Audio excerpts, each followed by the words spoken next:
Hi and welcome to this new travelmentary. This time you're going to see my flight with United Airlines from Frankfurt to Newark. And here are some facts about this trip which I made in their new Polaris Business class.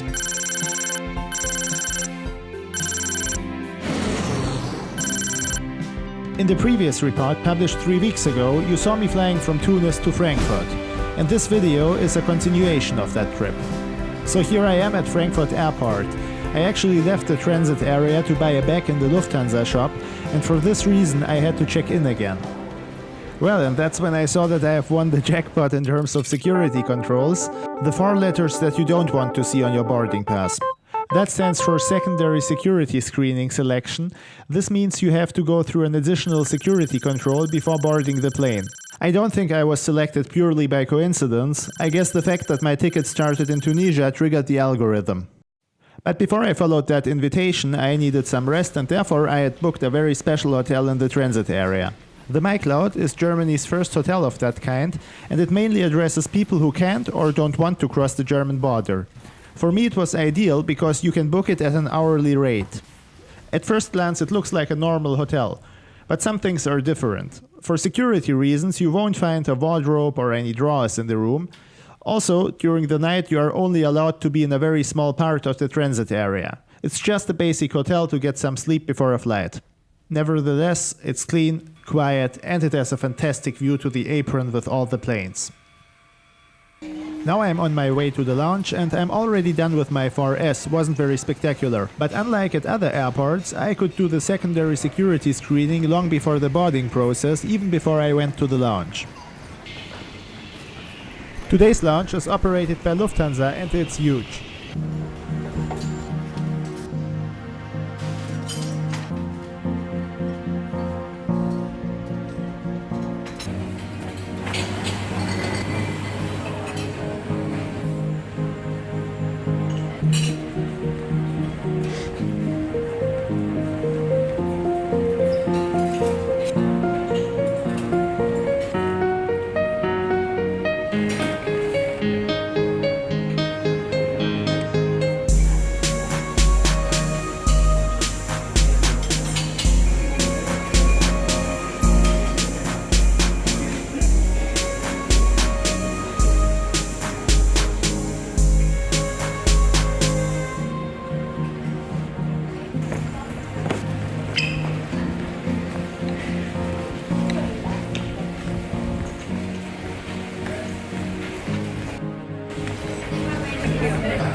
Well, and here I am in the new Polaris cabin, which is really sleek. I like the design a lot.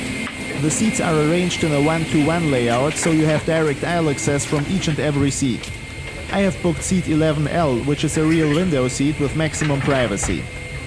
On the seat there's always a lot of stuff that you may or may not need, but anyway, what's better than some pre-departure champagne while looking at the 16-inch high-resolution screen of the entertainment system, on which they also show you the safety video. Well, I know what, it's listening to the sound of those powerful GE 90-115B engines. That's music to my ears.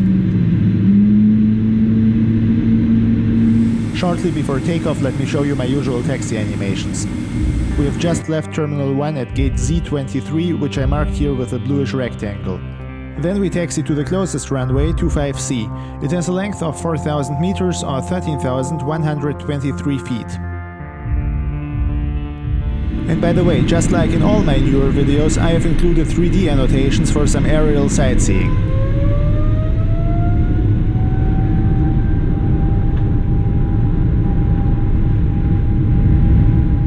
On the right-hand side you see some parts of Terminal 2 with the D and E gates. They are mostly used by oneworld and SkyTeam airlines. Terminal 1 on the other hand is very large and serves Star Alliance members such as United Airlines.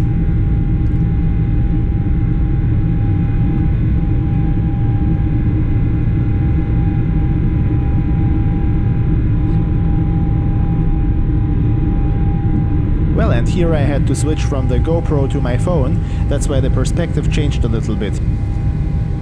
Frankfurt International Airport is not only a hub of Lufthansa, but also of Lufthansa Cargo. So it's no surprise that you can see some of their planes parked here, including the MD-11F. I marked it with a little tag here.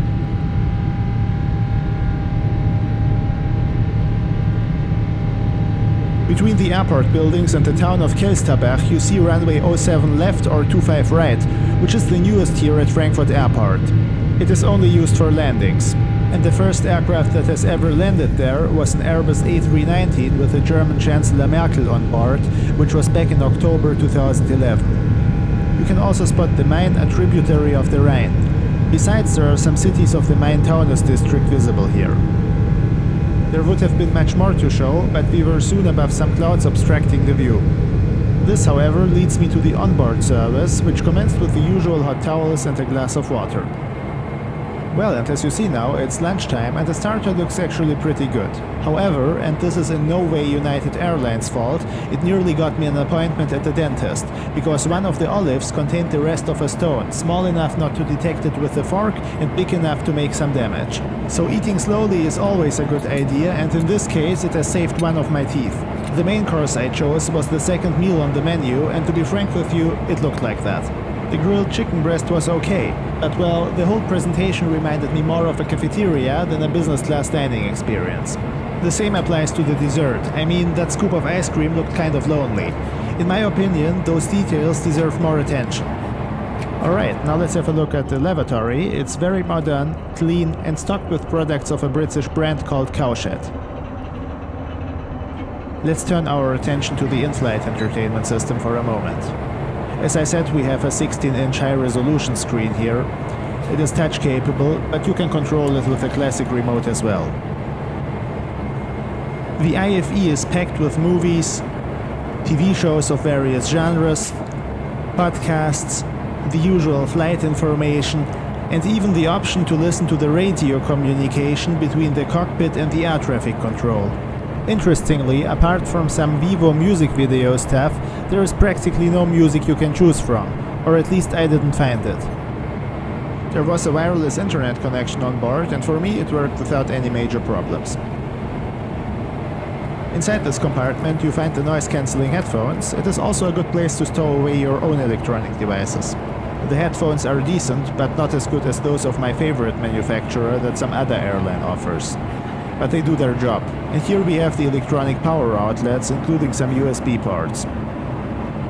The Amenity Bag has a very fresh design and gets a special place in my collection. Looks really good. In the back there's everything you need to survive a long flight in style. One of many reasons to book business class on long-haul flights is the seat. This one here is comfortable and, provided you have booked a seat close to the window, it comes with a good level of privacy. Most importantly, you can convert the seat to a fully flat bed. Just like the amenity kits, the blankets are provided by Saks Fifth Avenue from New York. My verdict concerning the seat is that United Airlines has made a large step forward, especially when you compare it with the previous generation of Polaris seats. A little bit more than an hour before landing, the crew served a light meal. I ordered the beef stew, which is normally meant to be a hot snack that you can get between the regular meal service. And this time they added a little box with 2 chocolates. Nice, isn't it? A look out of the window tells us that we are above New Jersey now. In this scene we are 8.5 miles away from the runway. You can already spot the Passaic River.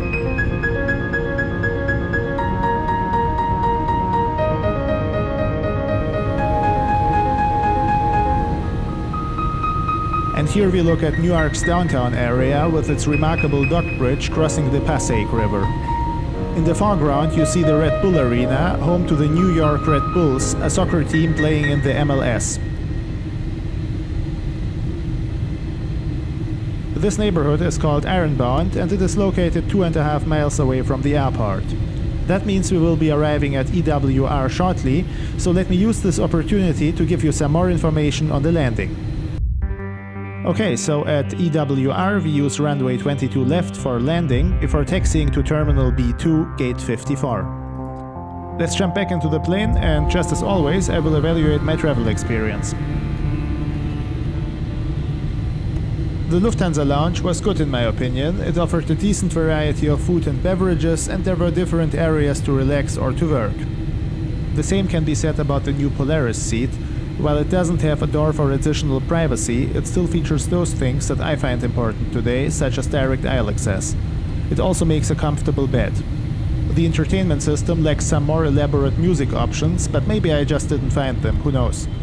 The crew was great, and so the only thing that I would really like to see improved here is, as mentioned before, the food.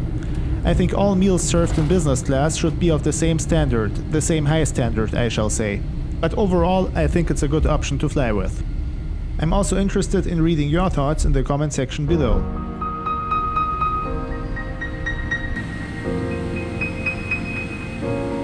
Well, we have arrived at Newark's Liberty International Airport.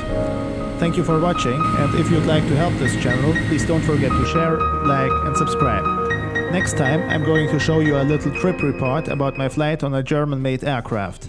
I wish you a great day and see you then.